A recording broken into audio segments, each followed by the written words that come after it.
Hello and welcome to DNet, the Disability Network for the 1996-97 season. I'm Ken CAVANAGH.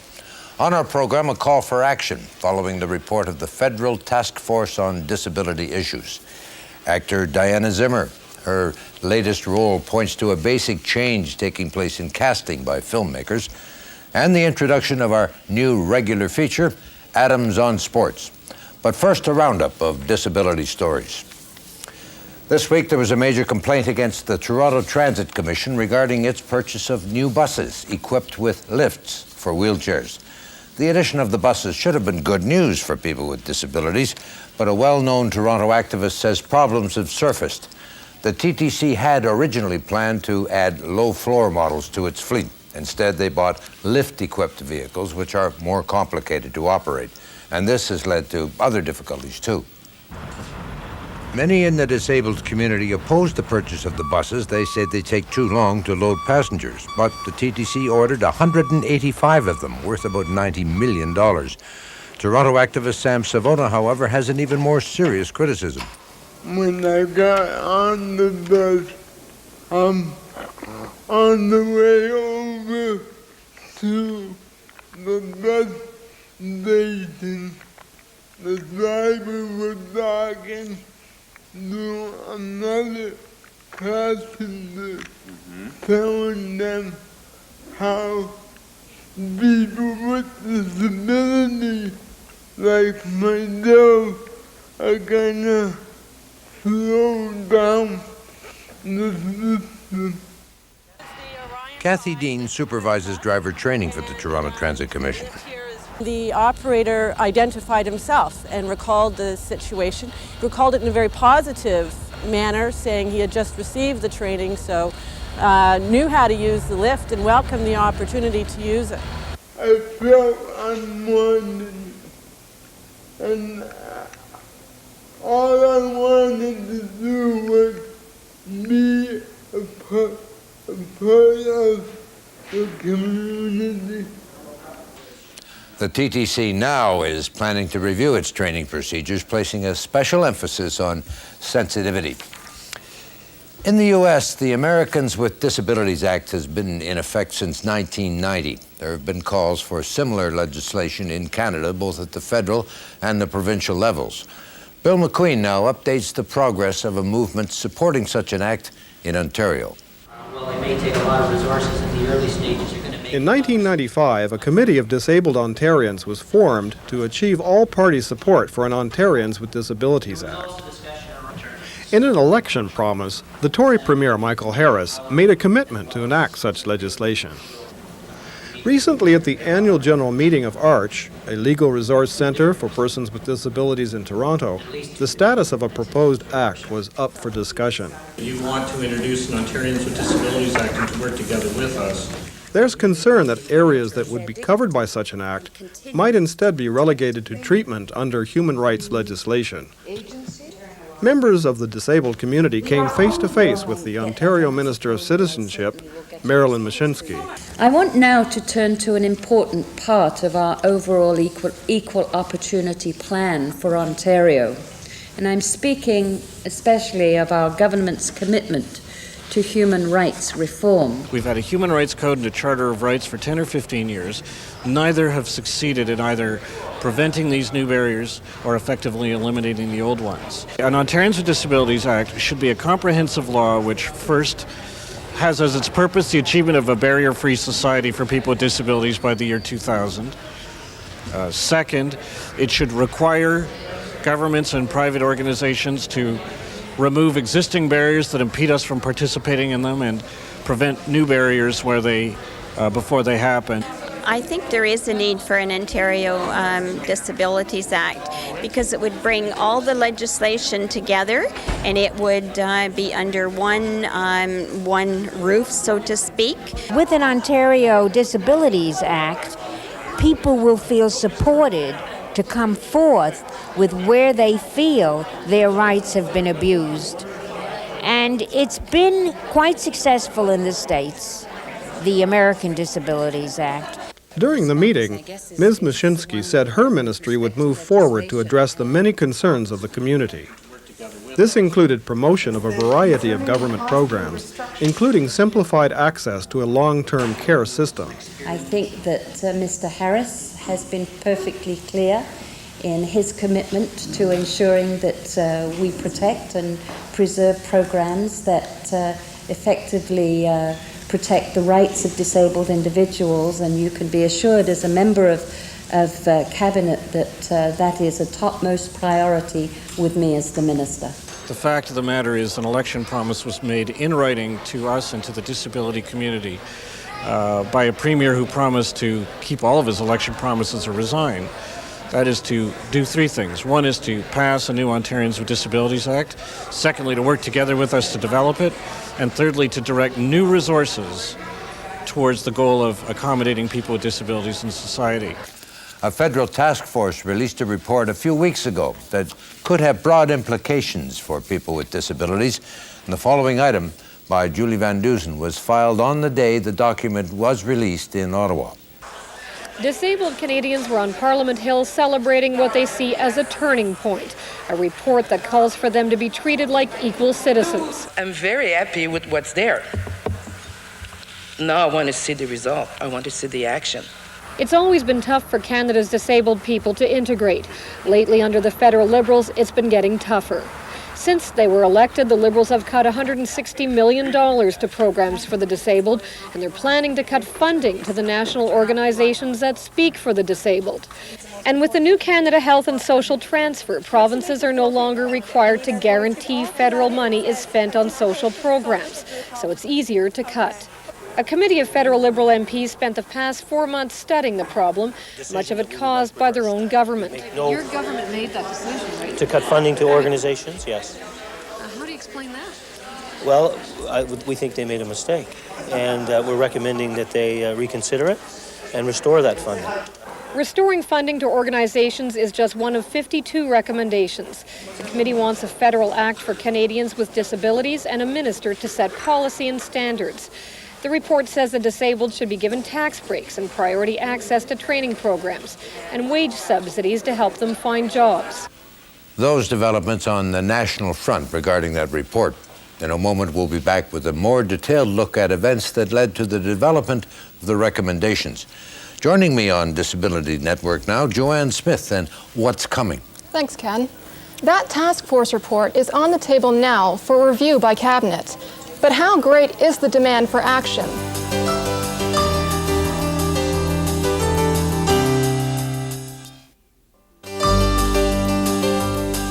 This program is brought to you in part by the Royal Bank of Canada, serving Canadians for 126 years, one customer at a time. Earlier in our program, we learned that the Federal Task Force on Disability Issues has released its report. The full title of that report is Equal Citizenship for Canadians with Disabilities, The Will to Act. The report is before the Cabinet for review, and the pressure is growing for action on the recommendations. The report's to be sent to the provincial and federal ministers who are discussing the changing role of national government in the lives of all Canadians. The question is, will a report calling for full citizenship for the more than 15% of the population who have disabilities, will that report keep the issues of full integration on the table? This report by Bill McQueen. We see citizens who happen to have disabilities as citizens first.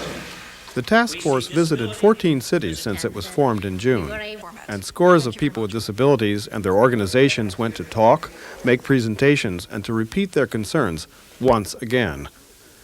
There were two events that happened earlier this year which helped shape the work of this task force. My name is Candy Mitchell, and I'm a member of Parliament for Perrytown, Muskoka.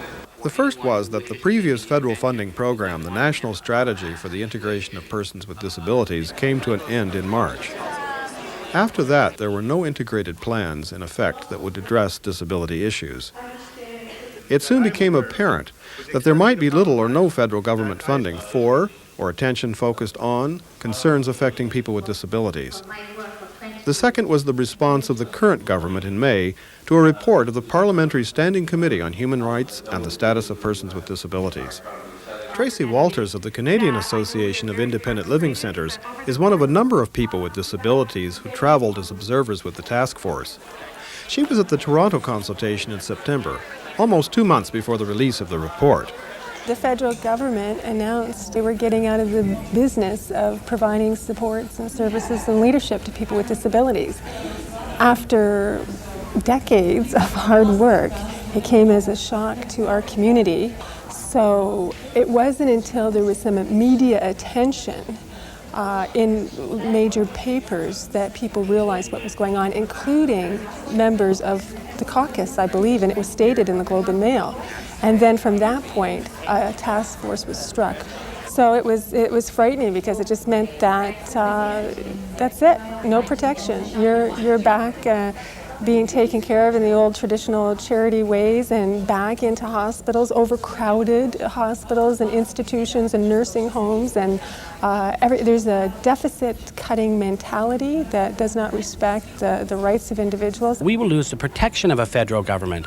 We will be at the mercy of narrow-minded provincial governments who come and go as the winds of change blow in the provinces, and of course maybe everybody will try to escape to one province which tries to have a better social support system, so it will be in the interest of the provinces to keep their social supports at the lowest common denominator. Well, I happen to work, and I want to work. And I, like a lot of other people with disabilities, have a lot to offer to this country. And that kind of thing is at jeopardy. If we are going to maintain and advance our gains, I think as disabled people have to become even more active and become more involved in the policy-making process. And I hope that that's what we'll be able to do with this task force. Identify why it's a national responsibility. Not just a collective responsibility, which could fall on any level of government, not just sort of a good thing to do, a nice thing to do, the honorable thing to do, but a federal, national, Government of Canada obligation. There'll definitely be more coming on our part regarding the report of this federal task force. We'll be talking with people who have disabilities right across the country about the future of their citizenship rights.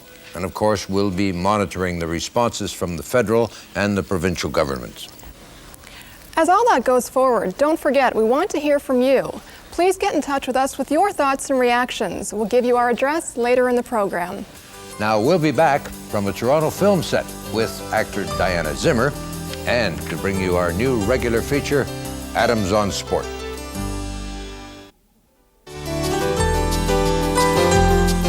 There's a promising change these days in film casting. The latest example comes from Toronto, but hopefully the changes are taking place throughout the industry. It's the casting of actors with disabilities playing the roles of film characters with disabilities and more. A case in point, the Canadian actor Diana Zimmer in the Hugh Grant, Gene Hackman production, Extreme Measures. Bill McQueen visited the set in Toronto.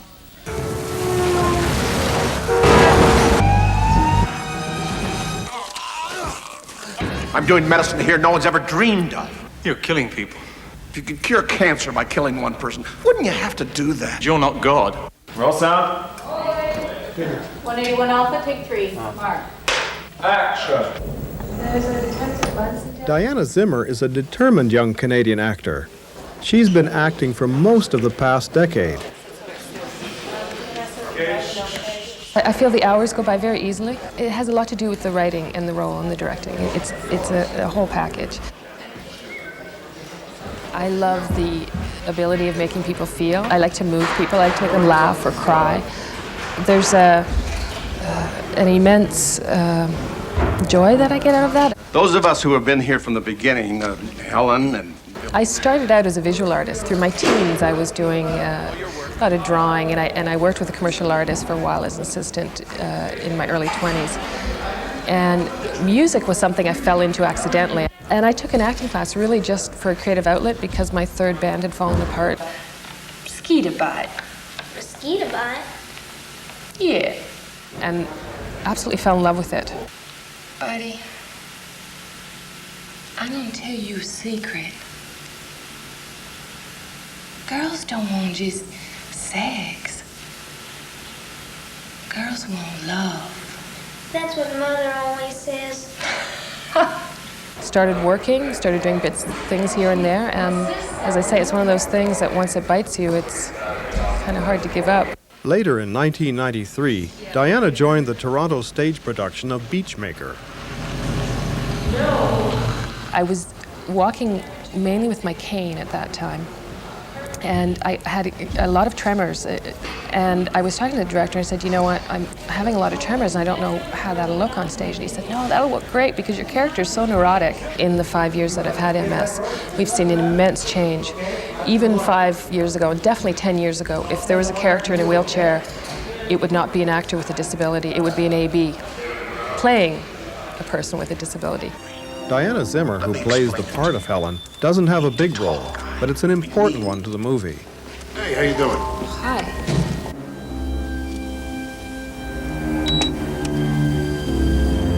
There's a Detective Stone down here. He'd like very much to speak with someone in charge. Okay. Someone's coming down. I think things are changing when you see things like the character I'm playing as a receptionist. So, no, that's not a majorly difficult job, but you do have to have some ability and some wits about you and a personality, I would think, as opposed to just having the disabled people in a hospital. I think it used to be that we only saw someone in a wheelchair because they were sick, whereas here you're seeing me in a wheelchair, but I have a position, a character. Okay, Gates claim. 81 Kilo, what is your perimeter? 81 Kilo, it's Jarvis, Carlton, Parliament, and Dundas. The last job I did was Forever Night.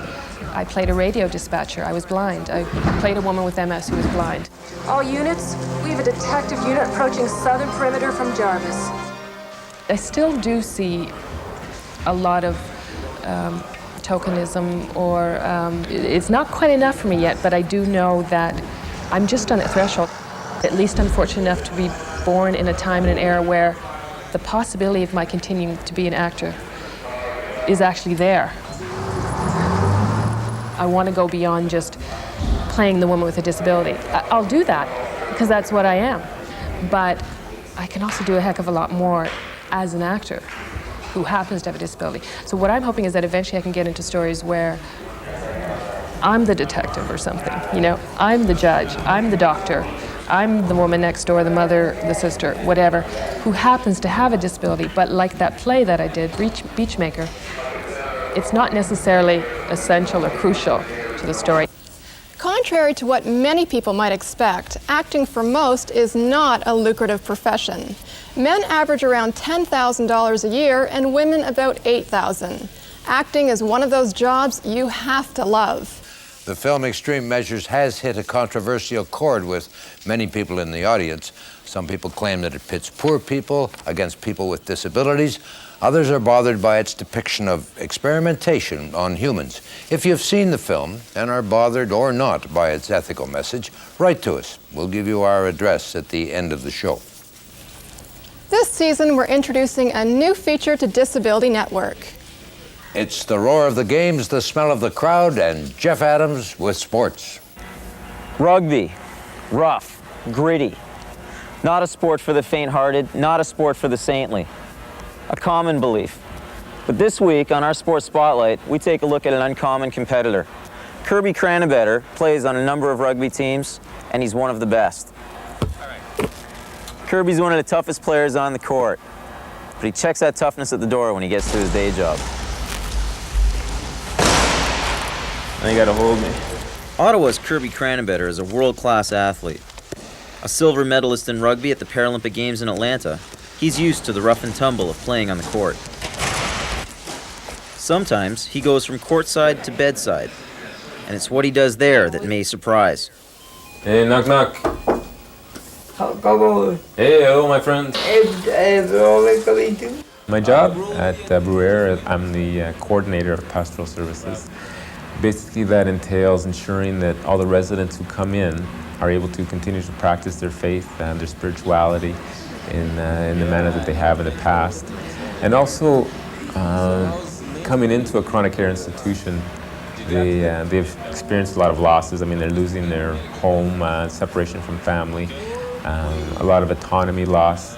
And so just sort of using some of my own experiences, I can relate with them on that level and help them either to grieve some of those losses, try to help them to find new meaning in their situation now, trying to find hope, trying to help them to find life in a chronic care institution, and find that there is value in themselves still, even though they can't do everything that maybe they used to be able to do. What are you going to do in Atlanta? Playing rugby, wheelchair rugby down there. Leaving the relative calm of the hospital ward, Kirby loves to get physical on the court. A game of wheelchair rugby is played with 2 teams of 4 people, so it can get pretty rough. I used to love sports, so sports was always a big part of my life. Team sports especially, like I used to love to play hockey, and hockey's a good rough sport as well. So rugby, I think, combines that. It's got a really good team atmosphere, so you're playing with a lot of the guys again. And then it's rough. It just, you get in there, you can really be aggressive, play hard, and put yourself right out there. And plus the traveling, I mean, it's just a riot to be able to go all these places and things like that. Do it to me? Yeah, right. Hey, Rolly. Okay. Taking up your spot here? I hope so. At times, Kirby finds it tough balancing his work as a chaplain with his life on the rugby court, but he's always striving for the best. Okay, go.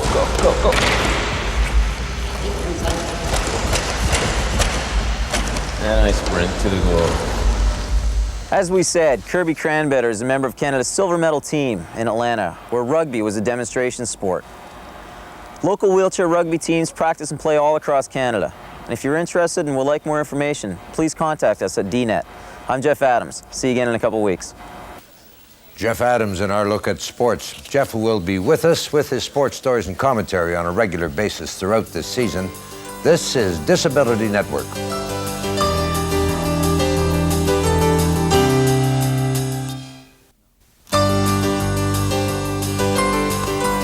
In the weeks ahead on DNET, we'll be bringing you the latest news, sports, entertainment, and lifestyle features. And we'll include our regular mix of specials and documentaries. And that's this edition of Disability Network to begin our 1996-97 season.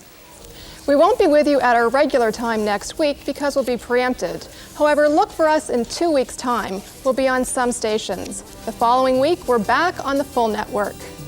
So until that time, au revoir from Joanne and myself. In the meantime, if you have anything you'd like to pass along to us, your reactions say to the Federal Task Force Report on Disability Issues. Don't forget, our address is Disability Network, CBC, Box 500, Station A, Toronto, M5W1E6. You can fax us at 416-205-3399.